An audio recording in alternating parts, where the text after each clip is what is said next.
there's no excuses. The best time to plant a tree was 100 years ago.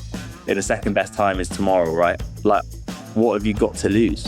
Like, there's nothing to lose. Like, what could happen if I tried to take this seriously? What if I didn't do that? Spartans, listen up. We need to sleep better. So how do you sleep better? Never thought about it before. And so I met Jack, I met Essentia.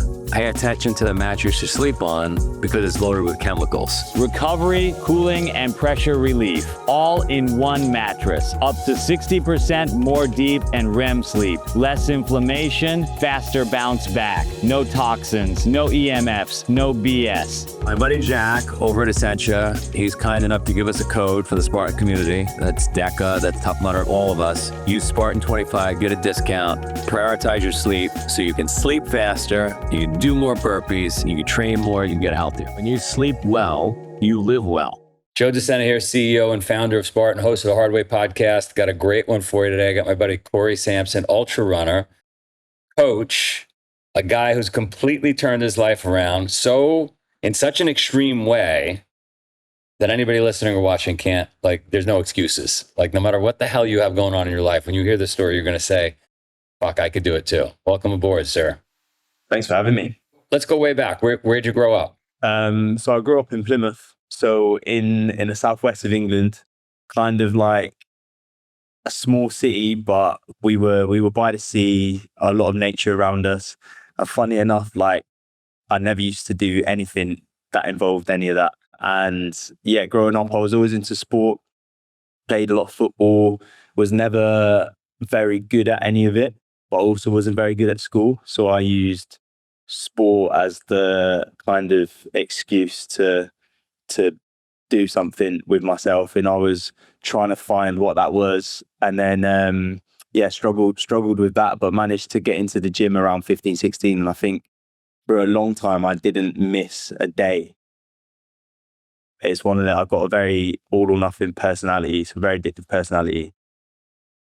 But I'm glad that I found that because it's kind of led me to where I am now. So, no, listen, growing up, I had a lot of friends that were going in the wrong direction. And thanks to my mom, I found the gym and then I brought them to the gym and they were days away from going in the wrong direction. And I think when you open up those dopamine pathways, whatever it is we get working out, right? Running, lifting, etc., it could fill the void that sometimes the bad stuff fills. Yeah, I think, to be honest, it saved me a little bit because where I was going with the wrong stuff, the only thing keeping me kind of sane was that dopamine that I was getting from training. And even just it was almost like the excuse was, well, I made it to the gym today, so at least I've done that and I look a certain way. And that was kind of a bit of a cop out, but I was obviously doing stuff to my body that wasn't great for it. I wasn't healthy. I had a 6-pack. It was kind of I'm glad I had it because it was the only kind of thing that was keeping me afloat, which is why I try to push movement to people now when they're trying to transform their mental health and the way that they live their life. What was the introduction to the bad stuff? How'd that happen? Just hanging out with the wrong friends, or how did it happen? I went to uni when I was, so uni's college, I think, right, in America, the university here. And I went to uni in London and I just found the kind of rave scene. And that was where it started. Obviously, when I was back home, it was drinking, going out every weekend, cheap drinks and bars and clubs. But then it became more to do with the drugs. And I did a couple of years in London and I moved back. And then I started bodybuilding because at the same time, I was still always in the gym. And I ended up doing this 2 years at 21 of sobriety pretty much the whole time, just locked in on food, nutrition, training, competed in a couple of shows. And then as soon as I fell out of love with that, I just went completely the other way again. And it was almost worse than when I found it when I was 18. And then it become a cycle. And I think it was more that I was stuck back home still. I was kind of unhappy with my situation, what I was doing. I was a ground worker and I did a few different construction jobs that I was just not happy with. I always had this vision of a better life for myself. I think that kind of added to it because I was like, what else can I do? It's it become a bit of a cycle of not feeling great about myself, then going and make myself feel worse. And just you get caught up in that. Yeah, and there's been some ups and downs along the way, but Did you end up graduating uni? no, I did a year, and then I stayed in London for a little bit working, and then I decided to do my personal training qualification with like the student loan I had and stuff. So I moved back, did the course, and then I was kind of in the gym a little bit, but I was struggling. I think it was more like confidence as like an 18, 19-year-old to like actually coach people. And then I was doing the construction stuff, and I ended up making more money digging holes every day and breaking my back. So I just decided to go down that route for a couple of years before I went on to TV, which kind of changed everything, good and bad. It's interesting for people that have kids, or for anybody listening that's struggling. When you were like hooked on the wrong stuff, were you thinking, I gotta get out of this? I gotta stop this? There was points where I wasn't, because in the beginning it was quite fun, and you get caught up in this world, and you think you're cool by doing it and whatever, and you get more attention, and then you start mixing with certain people that you kind of aspire to mix with or something at one point, and I think you get caught up in that. But there was definitely a point in the beginning. I think I didn't really want to admit I had a problem, but then it started to become a problem where it was way more regular than it should have been. It started off being like one-off events, then it was holidays, and then it was like once a week, and then it was multiple times a week. And I think when it gets to that point and it kind of takes a bit of control of you and you don't realize you actually have a problem, that's where it gets a bit tough. But I think I kind of checked myself at the right time, especially because I did it once, and then I moved, tried to change my environment, moved back to London when I went on to TV, and I had these new opportunities. I was making more money. I was going to certain things, and I tried to kind of check it then. And then all of a sudden, like this new environment was almost like even heightened, where there was more opportunity to do stuff and more parties and more attention. And then it become a bit more out of my control. And I realized like, oh, I actually have something to lose here now, for starters, where I wasn't actually before. I wasn't happy with my situation. Now I'm happy with my situation, but I wasn't happy with the way I was living.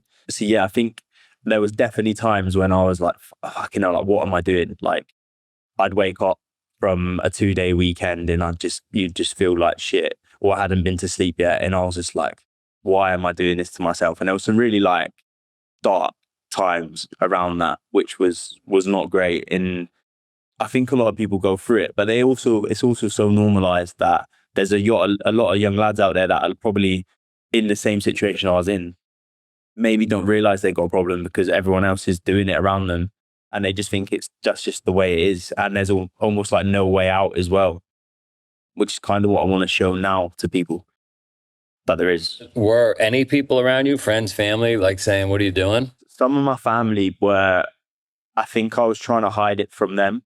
But I remember like one of the guiltier moments as well is I used to live like on my own, obviously outside the city. My mum would live like an hour's drive away, and we'd arranged to do something like I'd go around for Sunday dinner, and every Sunday it would be the same.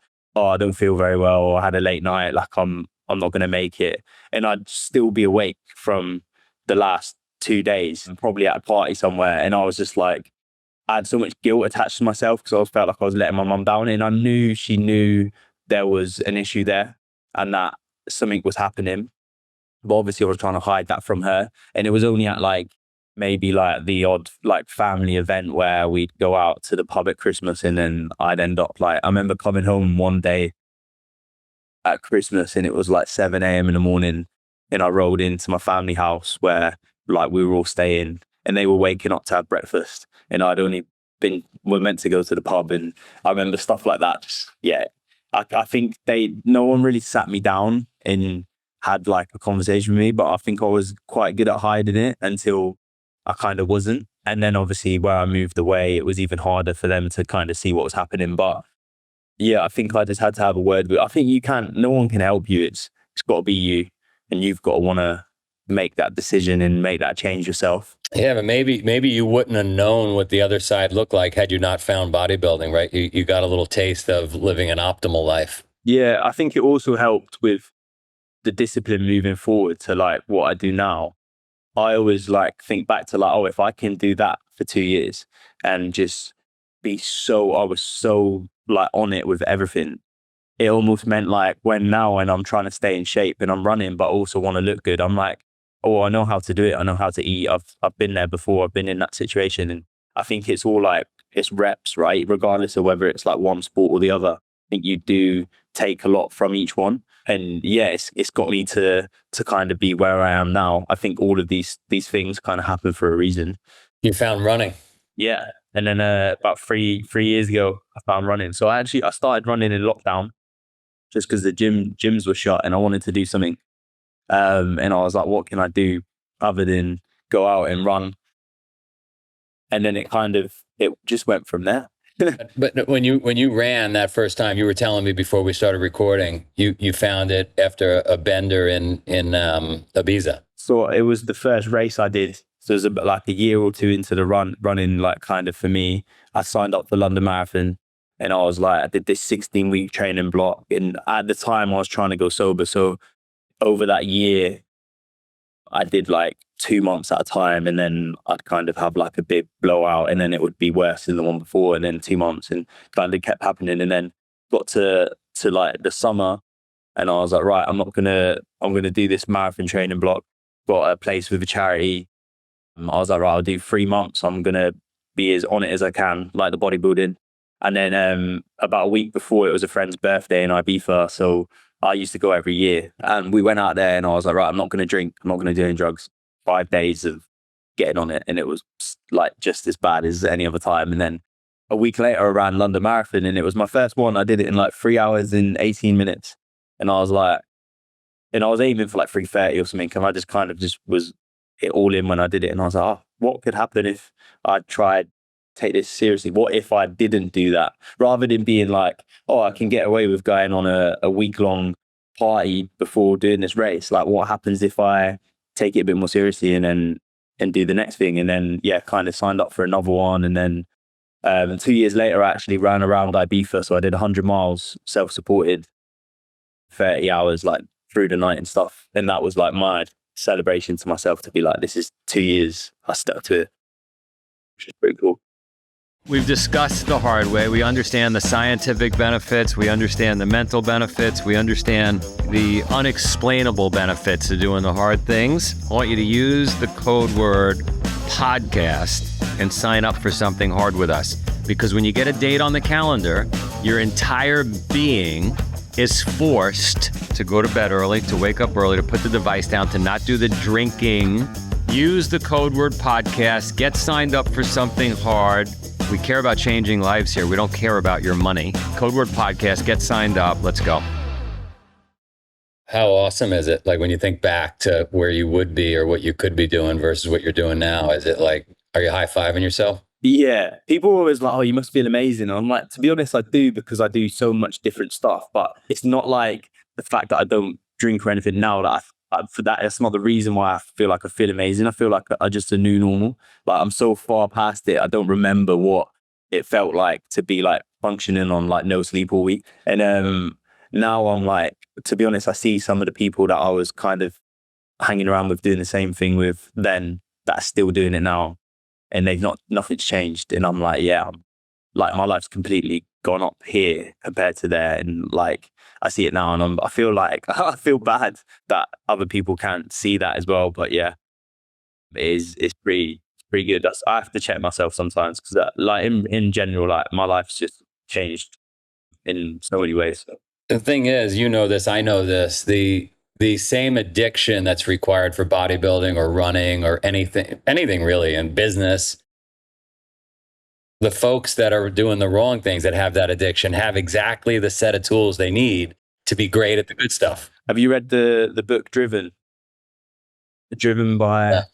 It kind of talks about ADHD because I have ADHD and how you can be like a high performer. And a lot of the time, high performers are a bit neurodiverse with ADD, ADHD, and because they have this ability to like lock into a process. It's the same whether it's like partying or running or whatever it is. And I think that's kind of what I have. I've got this like all-in personality. It's really interesting. The book talks about how there's a gene that comes from hunter-gatherers, and like the people that take the risks, they're the the hunter and they're the hunters, and they're the ones that are like the high performers that can go all in on something. And it's like having that ability to like see certain things when you're out on the plains and you're hunting and you're running for days to try and get your food, else you're not going to eat, right? And then there's some people that would rather stay back at camp and forage some berries and like kind of have a bit of a easier life and look after stuff at home, right? That's kind of how it is, and it's a really interesting book. I take a lot from it. Yeah, there's a precursor to that book, and I can't remember the name of it, but I remember reading it 30 years ago. And when I met my wife, I said, "You're a farmer. I'm a hunter." Yeah, I think mine's similar as well. Yeah. What's next? What are you gonna tackle next? So I ran across the UK in August. So I did 800 kilometers in 10 days, which was obviously the furthest I'd kind of gone, and it was pretty crazy. To be honest, it kind of put me off going that far and that big, which was actually quite nice because I've always been like chasing the next thing and the bigger thing, and I found a little bit of peace in that. Like I don't have to go bigger and chase this next thing, which is cool. And we're showing the film for that. We just finished it, and that's gonna be in the next couple of months. But I just done a TV show with iFit called Trainer Games, and it's basically like they put 10 athletes on an island, made us compete against each other in like all this crazy stuff, abseiling down a cliff blindfolded, like running through the night like a backyard ultra. And the final episode comes out in a couple of days, depending on when this airs. So 5th of Feb is. And that was really interesting because the winner gets a contract to be an iFit trainer.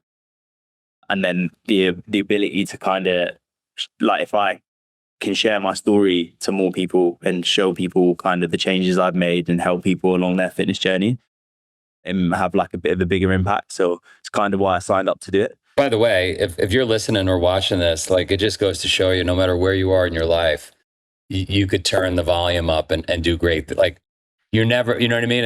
You never throw your arms up and give up, because you could have gave up 20 times, but you didn't.